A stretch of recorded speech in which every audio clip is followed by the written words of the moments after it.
All right, here we go off the jump. Let's get it going. So I'm fighting Mr. Fight House here. Mr. Fight House, let's check out what he's got going on. Let's take a look at that again. I like this setup here. He just touches the glove with the jab, comes in with a sweeping kick here to my lead leg. Not bad, but does nothing with it. It just switches my stance, which I fight southpaw anyway. It's all good, but I like that setup. That was a very intelligent setup. Again, that was not bad either. I love how he steps on the outside of my lead foot. Beautiful, beautiful work off of that lead jab. So he switches it up. He goes low the first time, then goes high.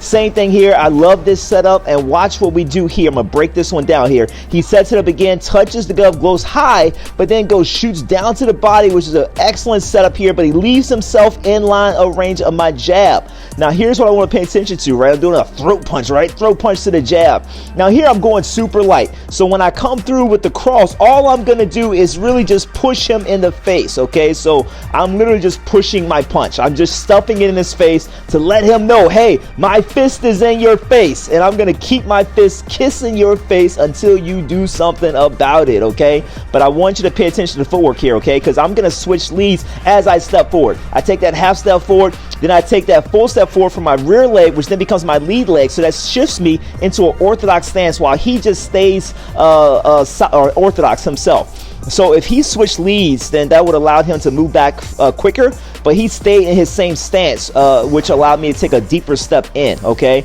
So now he's upset. Now he knows what's up, okay? So it's all good, but I'm gonna block this, okay? So here I'm blocking, I'm checking here on the outside, and I'm trying to jab here. It's a kind of a glancing punch. You know, as he's throwing his other punch here, this one kind of just grazes off my shoulder here.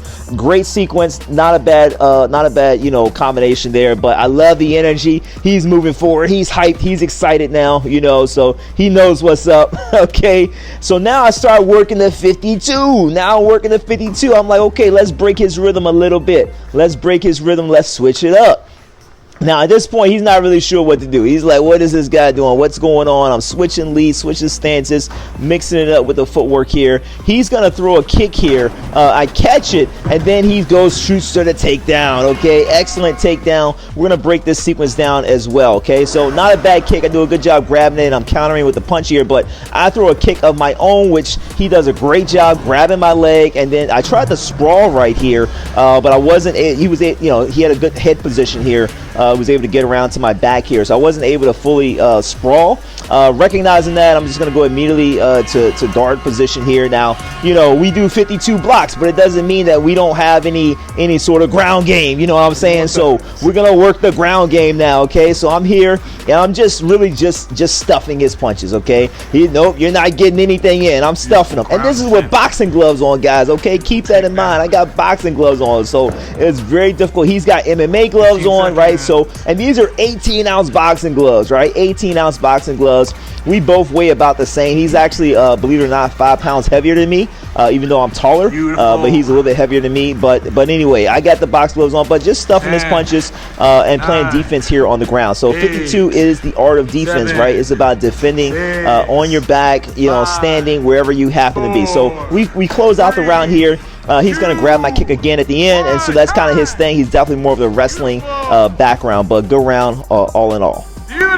All right, here we go, round two, my boy Kung Fu B. Now, Kung Fu B, he's got the pink gloves on. There's no shame in his game with the pink gloves. So here I'm working the skull and crossbones with the block. Skull and crossbones defense. I'm going to call out the blocks here, guys, on this round because I'm really primarily working on the blocks. I want to call out the blocks and show you them in real time in application. There it is again, another skull and crossbone. Now here he's specifically trying to work on moving in and getting in close to me, okay? So that's some of the stuff he was working on earlier, trying to get in close. Here I'm throwing up the square, okay, just to check that punch, throwing up the square. He does a good job, I think, of mixing his punches and kicks. Here I'm using kind of a low windmill block on that. He does a good job of throwing punch, kick. Is going to be his basic rhythm, basic setup, which is good. The problem is that he's a little slow. This is a nice outside reverse hand trap, but you know, realizing that he was just trapping the hand, I'm just going to switch my feet, right? And so this is something I'll do a lot. You'll notice is that I'll switch my feet a lot in terms of we call a full pivot, you know, in terms of the 52 footwork, full pivot. So I'm going to rotate my foot back and out of range, which also switches my hands as well. Okay, so here I'm just kind of throwing up that low block here, almost like a reverse square. Okay, almost like a reverse square, but it's just more of a low block there to check the kick. Like I say, something he's going to do a lot. It's throwing kind of a punch kick. That's just, you know, kind of his pattern. So here I'm not sure what he's doing. He's kind of doing some hand movements, but the thing is that, you know, being the bigger fighter, he's a little bit slower, so it takes him a while to kind of move in. Here, same kind of thing. I'm doing kind of that windmill just to kind of sweep that leg out of the way, so I don't have to worry about it. Right here, I'm throwing up square again, so you'll see that again. But it's all just how do the blocks actually work in real time, and that's what we're kind of trying to show you here, is how the blocks actually work, right? But being the slower fighter, you know, he's moving forward a little bit, but he's striking, I think, probably too early. So he tried, and this was good here. I tried to get to book reading stance. We're not actually hitting each other, but both our arms are on the inside. So I tried to get the book reading. That was very close to book reading, but I wasn't able to kind of quite get there. Okay, so this is going to be your double pyramids. You'll see here, it looks kind of like skull and crossbone, but my lead hand is above my rear hand there. So it's a slightly different block. Let's see here what we got going on here. So here, I love that. I'm gonna call this the ballerina kick. B, I love you, brother. This is the ballerina kick. Okay, don't ever do that again. All right, a ballerina kick. Okay, it was beautiful, but nah, we're not not gonna fall for that, man. Here I'm just throwing up the raise the gate. Okay, just kind of the almost peekaboo double guard there. And then we're just, yeah, there was a wet spot here, man. There was a wet spot. I want you guys to you know, you're gonna pick up on that in this next round, okay? Because I'm gonna hit it again in this round, okay? I think B was sweating, okay, and he laid on the mat, okay? My brother, I love him, man. He's a sweaty dude sometimes, man. Sweaty dude, all right? Look at him wiping the sweat off his face. I think he was, right? Yeah, I think that's probably why he's keeping his hands up. So here we go again. Listen to this, guys. Listen to the sound that this water makes. His sweat. That's what I'm saying, man. That's what I'm saying, right? I think he did that mess on purpose, man. It's like that secret, you know, dirty kung fu tactic, man. Throw some sweat on the ground, man. Lay on the ground before the match, okay? So here I just kind of threw him off balance here. I kind of kicked him. I think it was another ballerina kick, bro. I think it was a ballerina kick, man. You got to stop them ballerina kicks, bro. All right?